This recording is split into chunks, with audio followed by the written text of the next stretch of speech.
Let's start going into the details about single item tracking. Let's have a closer look to the agenda, what we are presenting and what we have prepared for you. I will start with the semiconductor market requirements. I will explain a little bit on high level the topic. I will explain why single item tracking is a very interesting topic today and even more in the future. And then I will hand over to Dimitri. He will explain the details about the tracking basics, also challenges, and the specific solutions that Siemens has implemented. So we can see the key players really adopting these concepts. And we already have a specific associations, which is called Universal Chiplet Interconnect Express. And the target is to define appropriate connectivity specifications. There are a number of industry leaders part of this association. For example, AMD, ARM, Google Cloud, Intel, Meta, Microsoft, Qualcomm, Samsung, TSMC, and many more. And they have joined together to develop global industry standards around this chiplet ecosystem.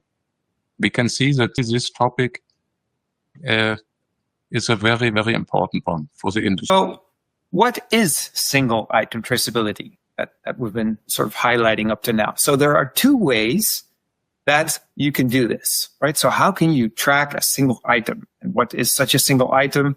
For example, a chiplet in one of those multi-modules, or single package, a single IC, a single module. So those are really what we would call a single item.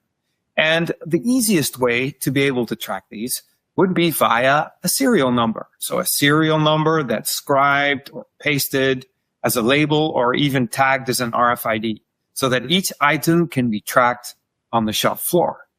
Well, there's some challenges with that. For example, do you actually have space on the item to actually put in such a serial number? You can imagine if you make millions of items in your factory, then these serial numbers can run up quite high, so you may need quite a lot of space to put them in.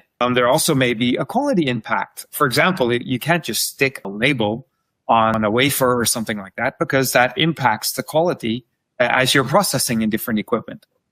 Or it may just rub off as well. Also, you need equipment capability to be able to read these serial IDs, and that could take processing time and so on.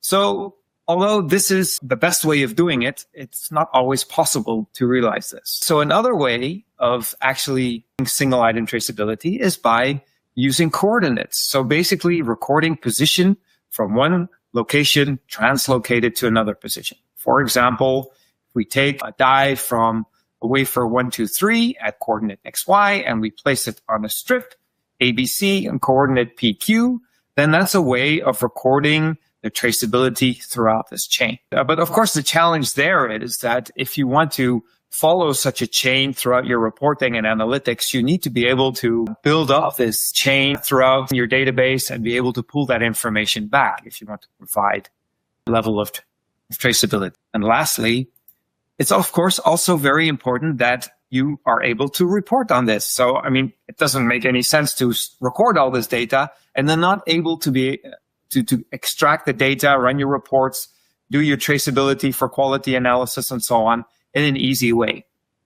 So that's also a very important aspect, that you store the data in such a way that you can do this.